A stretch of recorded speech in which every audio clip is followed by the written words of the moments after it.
hello, and welcome to HealthLine. I'm Jennifer Blomquist. I have the privilege of hosting the program this evening. I'm so glad you joined us.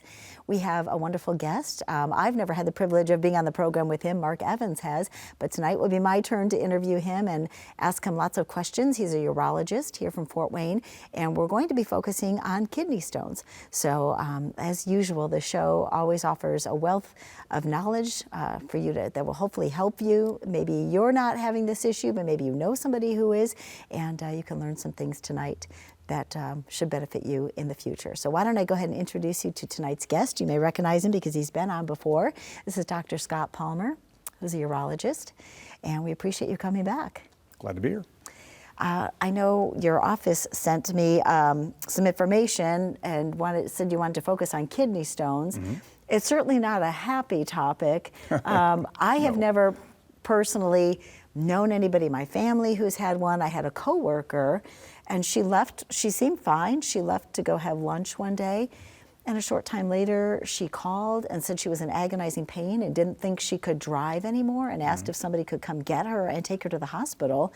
And it turned out it was a kidney stone. And when she came back to work, I just remember her saying, "I've never experienced such anguish."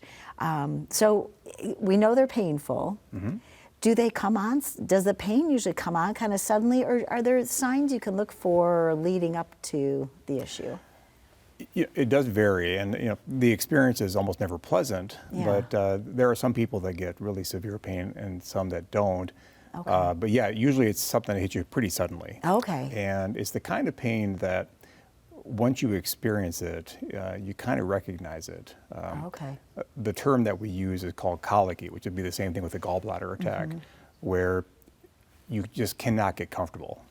So people that are passing a kidney stones oftentimes will, pace around. They'll sit down, then they'll stand up, and then they'll lay down and roll over, and then stand up, and they just cannot get comfortable. And oftentimes they have associated symptoms, things like a lot of urge to go to the bathroom, because the stones can actually trick their bladder into thinking that it's full, and so they have this constant urge to go.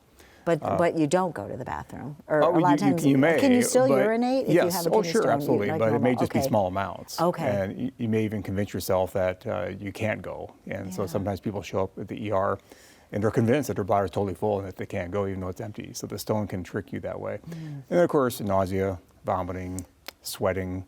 It can be. I've heard about the sweating. Yeah. It can be. Do you get a fever? Do you have an elevated temperature at all? Well, you hope not. Okay. So if somebody actually has an actual fever when they're passing a stone, then we have to assume that they have an infection on top of the stone. So they have the two issues combined.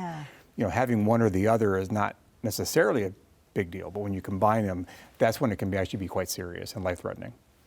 So, the first time though, you might have. I would think it'd be scary. You might have this woman I worked with, she had no idea what was going on. Yeah. And she was younger. She was definitely in her maybe late 20s. Sure. And in general, in good health. Yeah. So I don't know, is there a typical age, or does it seem to impact men or women, certain ethnic groups? Yeah, it's if you look at population studies, most kidney stones occur in 30s is kind of the peak incidence area. Now, what we are seeing in the last several years, though, is there's a rise amongst younger people, and we're not exactly sure why that is, but you're starting to see more people in their late teens and 20s. Wow, even teenagers. Absolutely. Yeah, even kids can get them, but you're starting to see a rise in that percentage of younger people that are coming in. As far as demographics, kidney stones are more common in Caucasians, less common in African Americans and Asians, but you are starting to see a rise in African Americans as well as women. Traditionally, men were more likely to have kidney stones, but you're starting to see that gap close. Now, any thoughts on why it's affecting younger people, and why maybe before you said, primarily Caucasians, and now you see it in the black population more? Right. Well, I think there are theories. No one knows for sure, but I think when you think about risk factors, so for example, our country has an obesity epidemic, and that is a major risk factor for kidney stones, and as well as hypertension. So a lot of the other medical issues that are rising in our country probably is triggering more kidney stones as well. I was going to ask you if it's hereditary, and if lifestyle had anything to do with it, which you kind of alluded to the obesity factor. Right. So a family history is a definite risk factor. That's been shown in numerous studies. But with kidney stones being so common, when somebody comes in with a stone and they say, well, my parents, one of my parents had them, my dad or my grandfather or brother, you don't know necessarily if they're having a kidney stone because it's in the family. It may just be coincidental, but we know that family history is a definite risk factor. All right.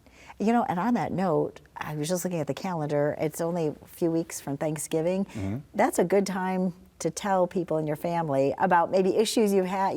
These are people you may not see for an entire year. Right. When you mention that, sometimes people are maybe unaware of an aunt or an uncle or somebody mm-hmm. like, hey, I had this issue. Just, you guys might want to know. If you feel comfortable sharing that, most people probably do within their families.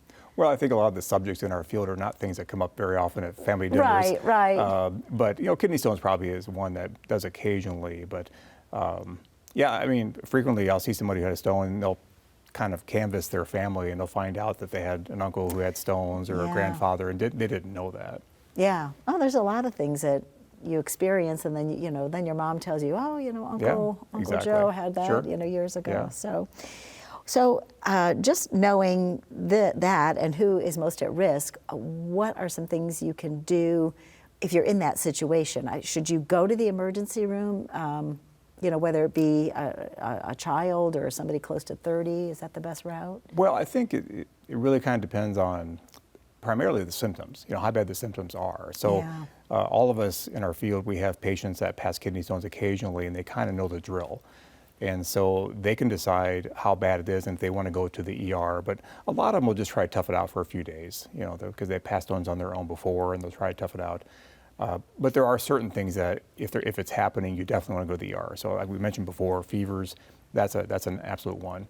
And I tell people, if you're really like incapacitated, where you just can't eat or drink, you just can't function, then your best bet is just to go. But I think it's a judgment call on the part of the patient. And a lot of times it depends on their experience level as well. I mean, obviously, if you're a first-time performer, like you mentioned, you're going to panic. You have no idea what's going on. But in people that have passed, 5, 10 stones in their lifetime, they can kind of read the signs. That just sounds, that phrase, I hear that all the time, like, oh, I had to pass a kidney stone. Mm-hmm. That sounds horrible. Can you even tell people or give them an idea of what is the size of a typical stone? Like in terms of like a coin, like is it even smaller than like a dime usually? Or we see a huge variety of sizes. Oh, okay. So, you can have stones that are the size of a grain of sand that can put people in the hospital. Really? Sure. Wow. Okay. Probably about the most common size we see, kind of what I would call the routine stone, be something about the size of a pea.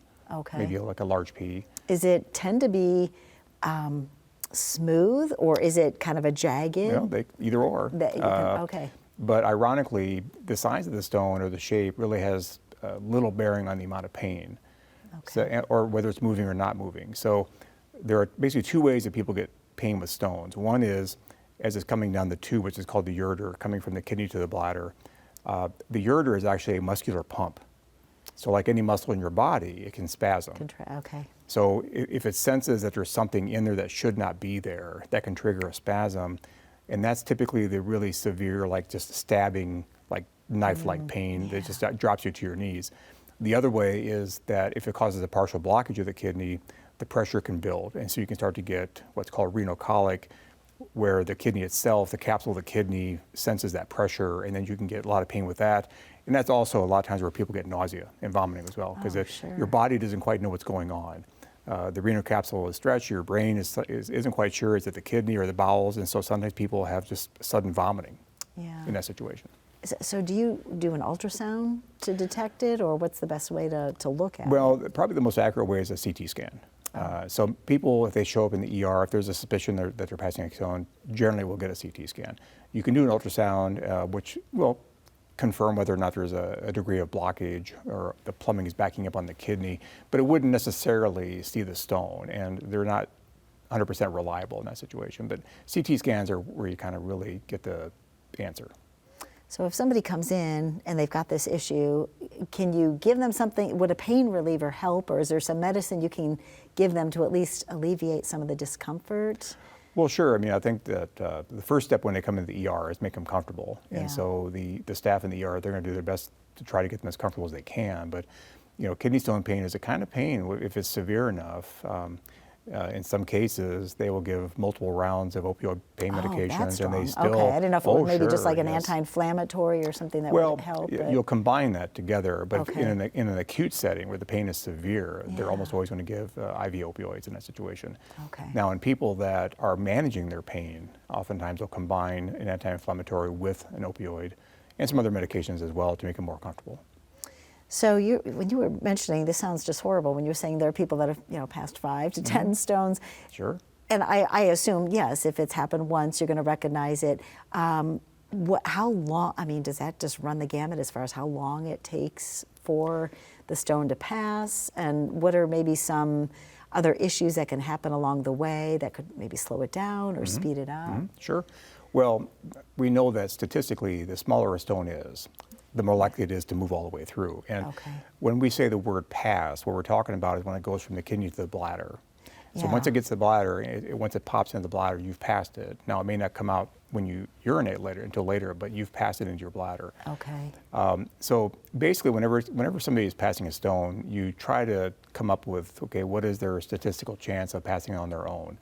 And so, for example, if they have a 3 millimeter stone or a 2 millimeter stone, that may be an 80%, 85% chance of passing.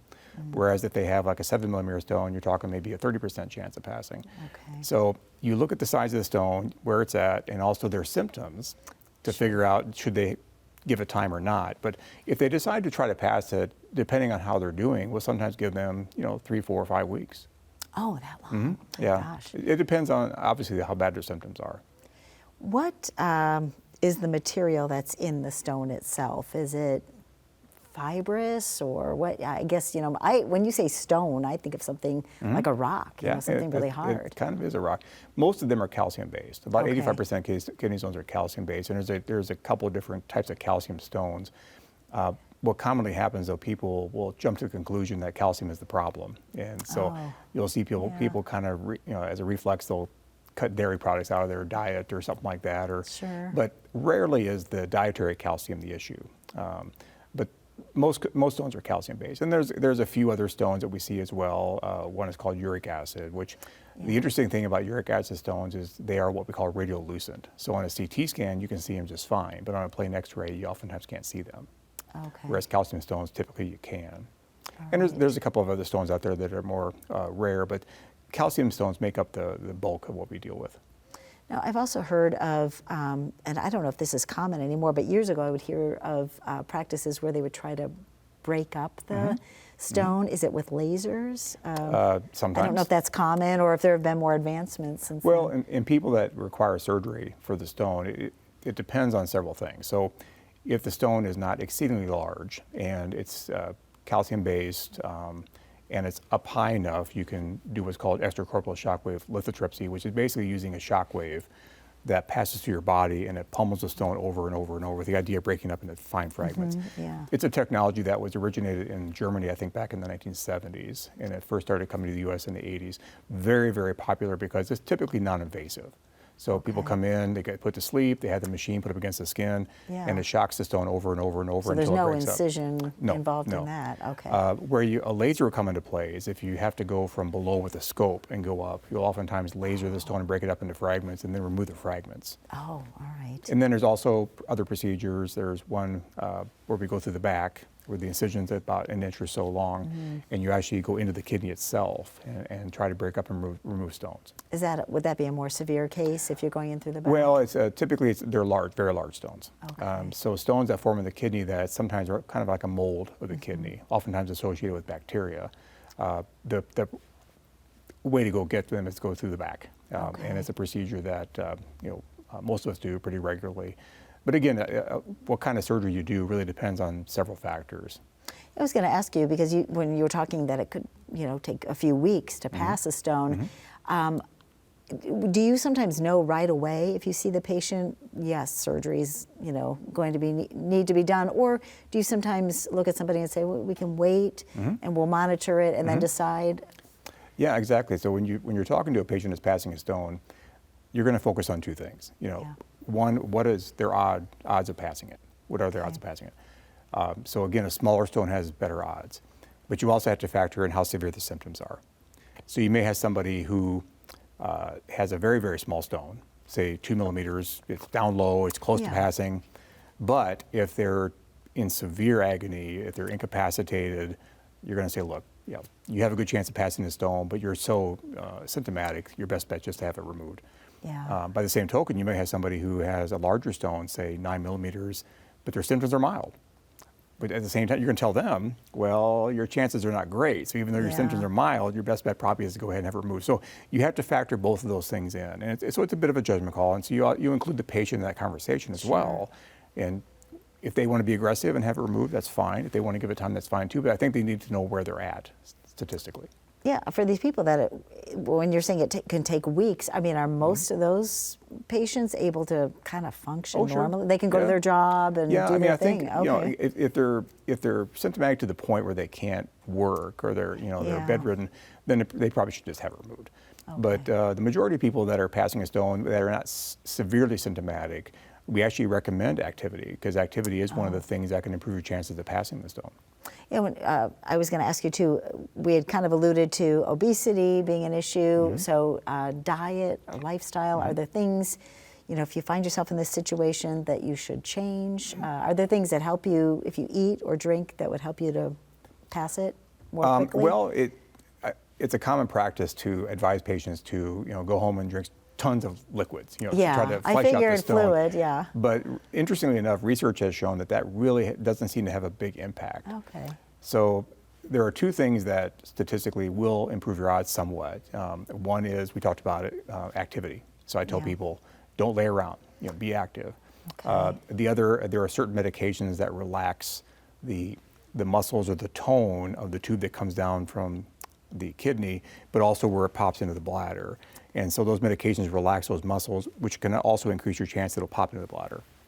Once it gets to the bladder, do you have any usually discomfort at that point? Or Absolutely, you would still? Sure. I mean, it's not, I thought so, but. Yeah. Well, if it's still trying to pop into the bladder, yes. But once it gets in the bladder, it'll settle down. So typically the pain will go away within, anywhere from an hour to 24 hours. Oftentimes people will, they'll describe a real sense of relief. They can almost say it, they notice it. It's like, they can all of a sudden it's like, okay, now I'm better. And that's when it pops into the bladder. Because typically it's pretty rare when you actually are getting rid of a stone, and when you're in the bathroom getting rid of it, for it to cause pain. In fact, in most cases, they don't even feel it. They might feel like a vague kind of a tickling sensation, but usually not a lot of pain. Now, that said, there are cases occasionally where, especially in men, where the stone will get stuck as it comes out. But that's not real common. And in some of those situations, people will assume that it's a kidney stone, but it may in fact be a bladder stone, and they're different. They form in the bladder itself.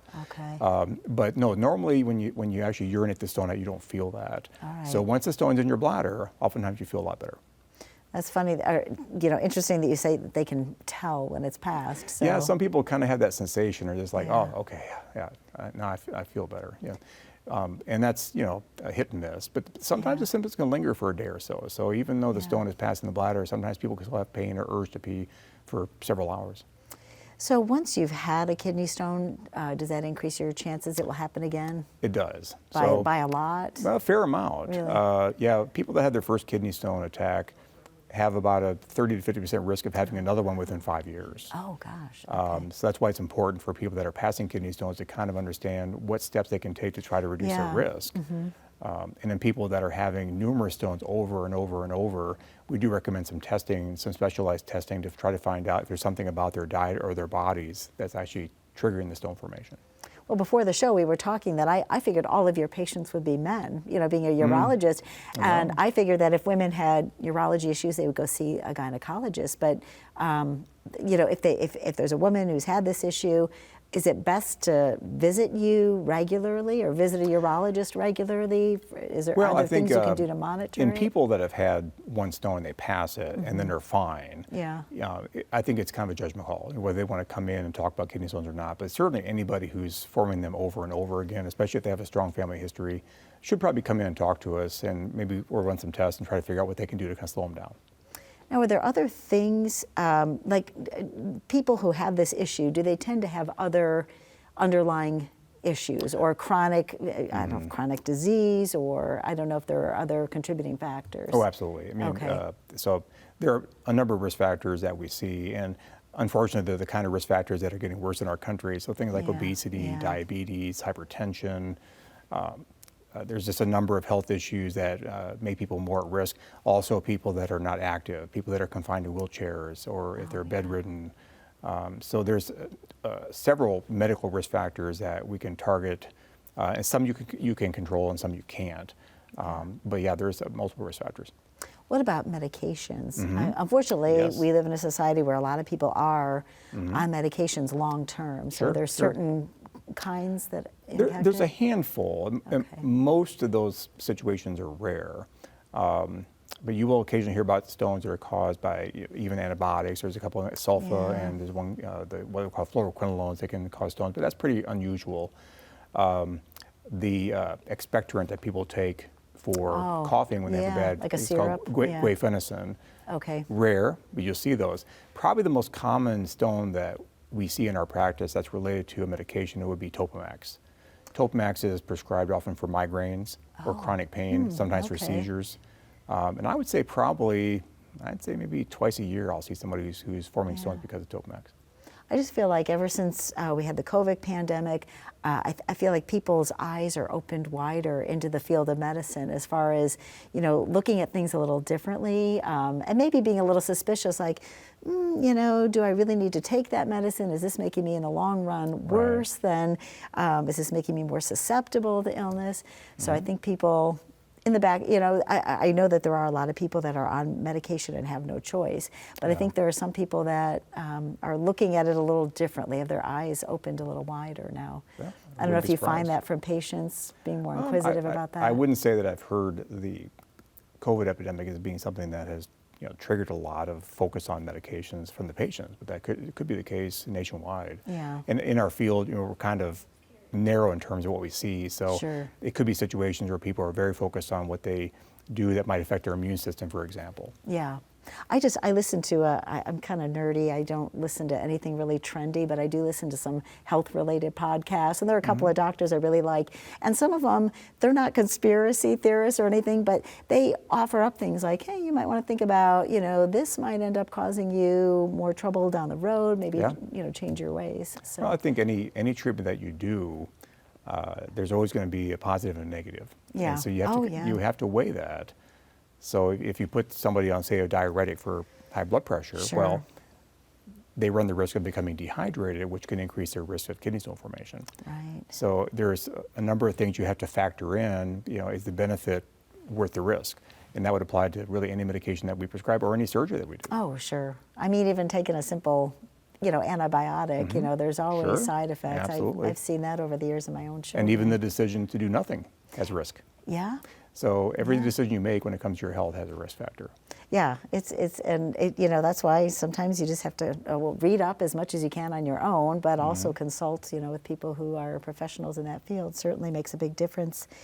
Any advice you give to people? We only have like a minute left, but things to think about in terms of being able to avoid this issue. Well, I think in terms of just general stuff, hydration is really important. I think a lot of times doctors use the word water. And Yes, I tell there's people such a push it's to really drink a more lot. about the word hydration. Yeah. So anything you drink that doesn't cause a diuresis, like say caffeine, for example, or alcohol, essentially hydrates. And you want to pick things that are healthy, but it doesn't have to be water necessarily. But hydration is key. Sure. And ironically, healthy diets can sometimes be more at risk. So I tell people, if you're a big spinach lover, for example, or you love beets, healthy things, if you combine that with calcium in the same meal, then your risk level is not as high as somebody who doesn't. So there are certain things you can do, but I would say hydration is one of the biggest ones. Certainly. All right. Yeah, you don't hear people talking about drinking like fruit juices so much anymore, or, things that maybe they always thought it was just water, but interesting to hear other fluids are good too. Unfortunately, we are out of time, but I sure appreciate you coming on. Thank you so much. Well, then happy to. All right, Dr. Scott Palmer, thank you again. I appreciate it. And that is it for right now. Take care, and there'll be another HealthLine coming your way next week. Same time, same channel. Take care. Bye-bye.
preceding program on PBS Fort Wayne was made possible in part by Momentum, progress, innovation. Parkview Health knows standing still isn't an option. We must learn, grow, excel, and actively work to advance healthcare for our community and beyond. With technologies that improve access to care and teams of specialized providers, we are moving healthcare forward.